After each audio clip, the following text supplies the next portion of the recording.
नमस्कार दोस्तों, मेरा नाम है प्रदीप चौहान। बात समझनी है तो पूरी सुननी होगी। दोस्तों, एक होता है राजनेता और एक होता है जननेता।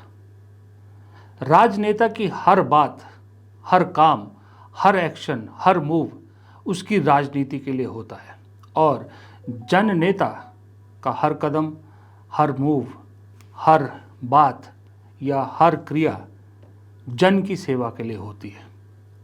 इसीलिए किसी भी देश में जन नेता कम होते हैं, राजनेता तो बहुत होते हैं। और जो जन नेता होते हैं वो आप फिंगर टिप्स पे याद कर सकते हैं। भारत में अगर जन नेता की बात करोगे तो 3-4 नेता आपकी फिंगर टिप्स पे होंगे, जिसमें सबसे बड़ा नाम है महात्मा गांधी, फिर पंडित नेहरू, सुभाष चंद्र बोस, डॉक्टर अंबेडकर। बस मेरे हिसाब से जन नेता यही लोग हुए हैं। उसके बाद फिर जेपी आंदोलन के दौरान जयप्रकाश। उसके बाद से कोई जन नेता मेरे हिसाब से इस देश में नहीं हुआ है। राजनेता बहुत हुए हैं, राजनेताओं में जन नेता की झलक मिली है, लेकिन प्रॉपर जन नेता कोई नहीं हुआ है तब तक जब तक मैंने 2022 में राहुल गांधी की पद यात्रा यानी भारत जोड़ो यात्रा को नहीं देखा था। राहुल गांधी की भारत जोड़ो यात्रा हुई, फिर भी मुझे लगा कि इस इंसान ने कुछ तो अलग किया है, कुछ तो नया किया है, कुछ तो ऐसा किया है जो हर नेता के कैरेक्टरिस्टिक्स में होना चाहिए। जनता के बीच जाके लोगों की बात सुनी।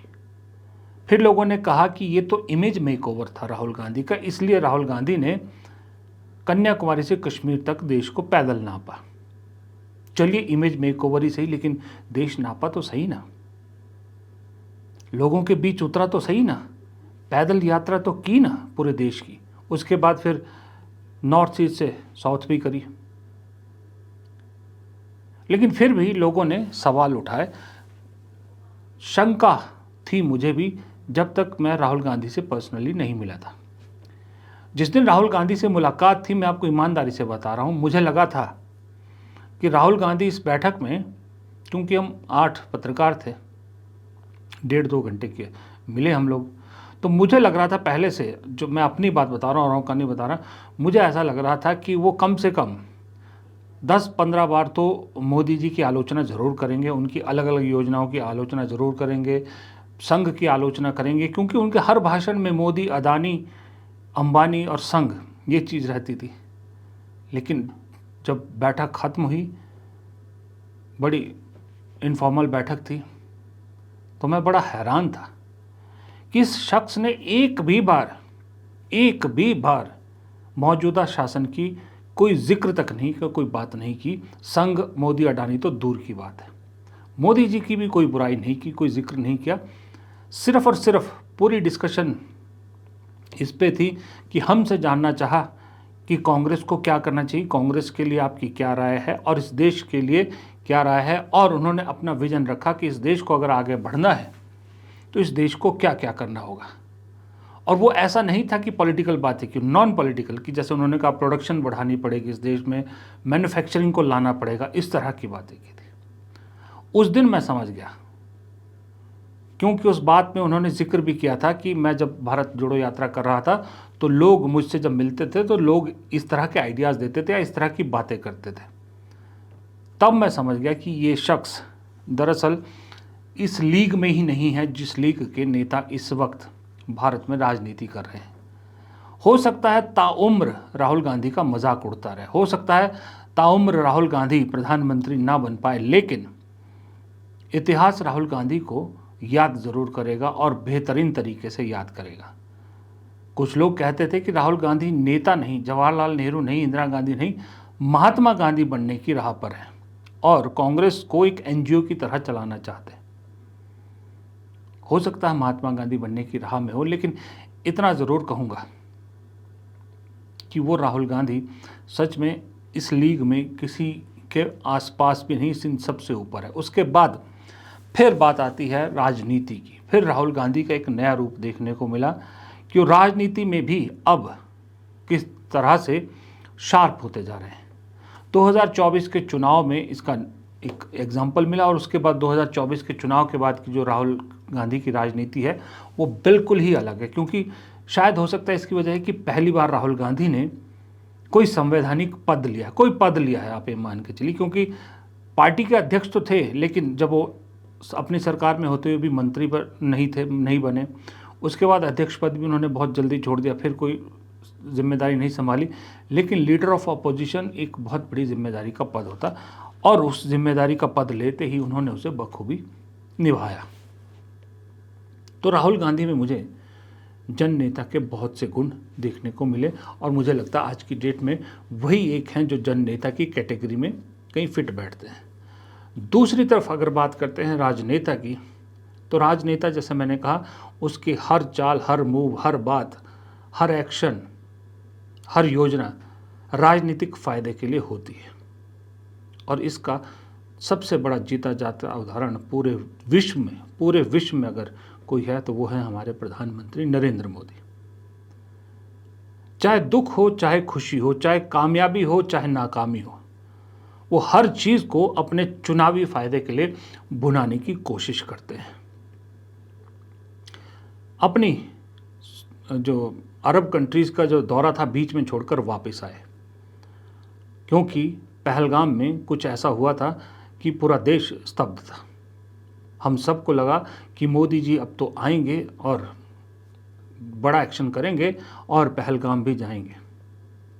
लेकिन मोदी जी ने वापस आके बैठक की, ना कोई एक्शन हुआ, पहलगाम नहीं गए, सबसे पहले बिहार में राजनीतिक सभा कर दी, फिर कभी मुंबई जा रहे हैं, कभी केरल जा रहे हैं, कभी आंध्र प्रदेश जा रहे हैं, लेकिन पहलगाम नहीं जा रहे, कश्मीर नहीं गए। मणिपुर 2 साल से नहीं गए, 2-2.5 साल से लोग वहाँ पुकार रहे हैं नहीं जा रहे हैं, तो नहीं जा रहे हैं। लेकिन बातें प्रधानमंत्री की अभी भी जो है वो ज़्यादा चुभती हैं। अब दोनों नेताओं में फ़र्क क्या है, मैंने क्यों आज ये टॉपिक चुना है, मैं आपको दोनों का एक बयान सुनाता हूँ, एक बयान सुनाता हूँ, उससे शायद आपको मेरी बात में वज़न लगेगा कि मैं क्या बात कर रहा हूँ। मैं आज कानपुर गया और वहाँ पे जो टेररिज्म के विक्टिम थे उनसे मैंने बात की, परिवार से मैंने बात की। कोल्ड ब्लडेड तरीके से उनके बेटे को मारा गया है। जिन लोगों ने ये किया है, जो भी हैं, कहाँ भी हैं, they have to pay for this and they have to pay for it properly, not in some half hearted way, ऐसे आलतू फालतू तरीके से नहीं। They have to pay for it properly, कि इनको याद रहे कि हिंदुस्तान के साथ ये नहीं किया जा सकता है। क्लियर हमने लाइन दी है, यूनानिमस लाइन, कि जो हुआ है एक्सेप्टेबल नहीं है। और पूरा का पूरा ऑपोजिशन 100% सपोर्ट सरकार को देगा और दे रहा है। नरेंद्र मोदी को एक्शन लेना है, एकदम एक्शन लेना है, और पूरा का पूरा विपक्ष उनके साथ खड़ा है। जिन लोगों ने ये किया है, दे हैव टू पे द प्राइस फॉर दिस। हमारे मुख्यमंत्री जी से भी मैं कहना चाहूंगा, आप तो इंडिया अलायंस के बहुत बड़े मजबूत पिलर है, यहां शशि थरूर भी बैठे हैं, और आज का ये इवेंट कई लोगों की नींद हराम कर देगा। ये दोनों के बयान मैंने इसलिए आपको सुनाए कि देखिए, देश पर मुसीबत आई है, देश को इकट्ठा होना है, देश को करारा जवाब देना है। इसलिए राहुल गांधी पूरे विपक्ष के बिहाफ पे कह रहे हैं कि हम सरकार के साथ खड़े हैं और पूरी तरह से खड़े हैं। दूसरी तरफ मोदी जी को राहुल गांधी या विपक्ष का शुक्रिया अदा करने की बजाय उनका मजाक उड़ाने की कोशिश कर रहे हैं। मजाक छू रहा है, राजनीति सूझ रही है। गठबंधन, इंडिया गठबंधन का में दरार डालने की कोशिश कर रहे हैं। ये फर्क है जन नेता और राजनेता का। Prime Minister yesterday criticizing opposition openly, not criticizing, is insulting. This is the mindset of Prime Minister. Entire opposition is ready to support government against Pakistan, but Prime Minister on the other side is insulting the opposition. It is what. अब आप मुझे बताइए, जातीय जनगणना कि मांग कौन कर रहा था पिछले 2 साल से लगातार कौन उठा रहा है? वैसे तो उससे पहले से उठा रहे, पर 2 साल से लगातार कौन उठा रहा है? राहुल गांधी उठा रहा है। राहुल गांधी ने कहाँ नहीं बोला, संसद और संसद के बाहर दोनों जगह छाती ठोक के बोला, मोदी जी के मुंह पे बोला कि जातिगत जनगणना तो हो के रहेगी, अगर आप नहीं कराएंगे तो हम करवा के दिखाएंगे। तब राहुल गांधी को अर्बन नक्सल कहा गया था, राहुल गांधी का मजाक उड़ाया गया था। अब जब सरकार मजबूर हुई जातिगत जनगणना करवाने पर, तो अब कहा जा रहा है कि राहुल गांधी राजनीति कर रहे हैं या कांग्रेस राजनीति कर रही है। अरे इस पे भी तो राहुल गांधी ने उस दिन साफ साफ शब्दों में कहा कि हम इसको पॉलिटिसाइज नहीं करना चाहते, हम सरकार के इस फैसले का स्वागत करते हैं, बस टाइमलाइन चाहते हैं। इसमें क्या गलत कहा उन्होंने? आजकल दरअसल ईमानदारी से बताऊं, राहुल गांधी को अगर आप देखो, राहुल गांधी की बातें अगर आप सुनो, तो आपको 2024 और 2025 के राहुल गांधी में दिन रात का फर्क नजर आएगा। राहुल गांधी बहुत कॉन्फिडेंट नजर आते हैं। राहुल गांधी के दरअसल 4 स्टेज की अभी तक आप उनको देख सकते हैं। एक स्टेज था जब वो यूपीए सरकार के दौरान सांसद थे, पार्टी सरकार में थी, वो नहीं थे, वो राहुल गांधी एग्रेसिव राहुल गांधी कुछ और ही थे। फिर मोदी दौर आया, राहुल गांधी को निशाना बनाया गया, राहुल गांधी को लगातार नीचा दिखाया गया, पप्पू बनाया गया, वो राहुल गांधी कुछ और थे, पार्टी को लेकर बहुत गुस्सा थे, अध्यक्ष पद भी छोड़ा। फिर एक राहुल गांधी, तीसरे राहुल गांधी मुझे दिखे भारत जोड़ो यात्रा के बाद। भारत जोड़ो यात्रा के बाद एक अलग राहुल गांधी दिखे जब उन्होंने भारत को समझा। तब उनको समझ में आया कि असल हिंदुस्तान तो ये है, जो मैं अब तक समझ रहा था वो हिंदुस्तान नहीं था, वो हिंदुस्तान का एक सपना उन्हें दिखाया गया था, असल हिंदुस्तान ये है। और चौथे राहुल गांधी हैं वो जो लीडर ऑफ ऑपोजिशन बनने के बाद दिखे हैं। इन चारों राहुल गांधियों को अगर आप राहुल गांधी के 4 रूपों को एनालाइज करोगे आप, तो देखेगा कि कैसे हर step by step Rahul Gandhi ने अपने आप को मैच्योर भी किया है और अपने आप को कॉन्फिडेंट भी किया है। उनके चेहरे पर वो कॉन्फिडेंस अब दिखता है। दूसरी तरफ अब आप नरेंद्र मोदी पर नज़र डालिए, उनको भी आप 4 स्टेज में एनालाइज कीजिए। पहले नरेंद्र मोदी वो जो गुजरात के चीफ मिनिस्टर थे और प्रधानमंत्री पद के दावेदार थे। उस वक्त जो जो वो बातें करते थे वो दिखता था कि वो एक अंडर कॉन्फिडेंट, एक डरे हुए इंसान की कि अगर मेरा ये दाव कहीं फेल हो गया तो मेरा क्या होगा। फिर वो चुनाव जीते 2014 से 2019 तक एक अलग नरेंद्र मोदी दिखे जो प्रगति की बातें करते थे, देश के विकास की बात करते थे। तीसरे नरेंद्र मोदी दिखते हैं 19 और 24 के बीच में, जहां एक वो कहते हैं ना आत्ममुग्ध ओवर कॉन्फिडेंट आदमी की 303 तो बीजेपी की मिली गई, अगली बार तो 400 पार करके रहेंगे। एक ओवर कॉन्फिडेंट मोदी, जहां उन्होंने पब्लिक, विपक्ष, किसी को कुछ नहीं समझा। चौथे प्रधानमंत्री 2024 के चुनाव के बाद अब तक, जो प्रधानमंत्री पद पे होते हुए भी घबराते नहीं हैं, झिझकते नहीं हैं 2 धर्मों के बीच में कटुता पैदा करने से, हिंदू मुसलमान की राजनीति को खुल के करने लगे हैं।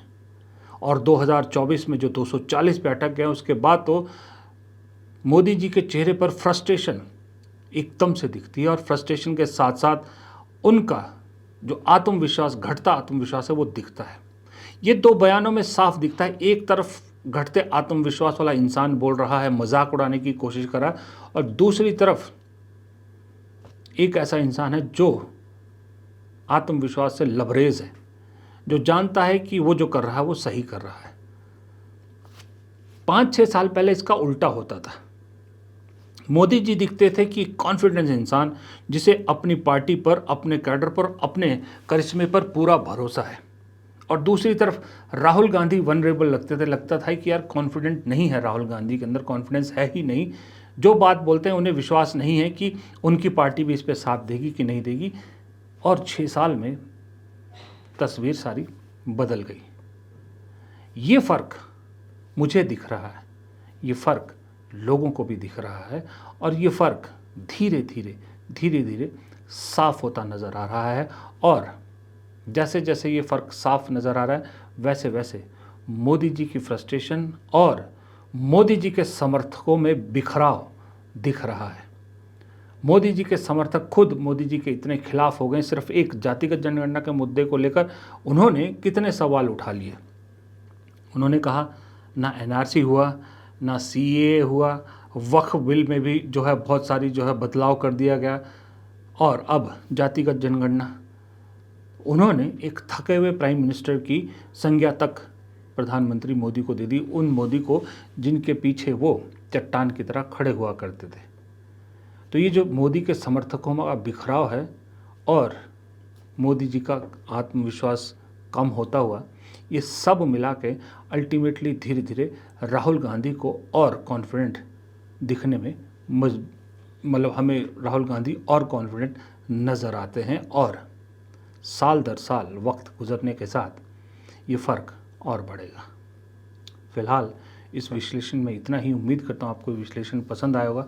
पसंद आया हो तो मेरे चैनल को सब्सक्राइब कीजिएगा, प्लीज़ वीडियो को लाइक और शेयर ज़रूर कीजिएगा।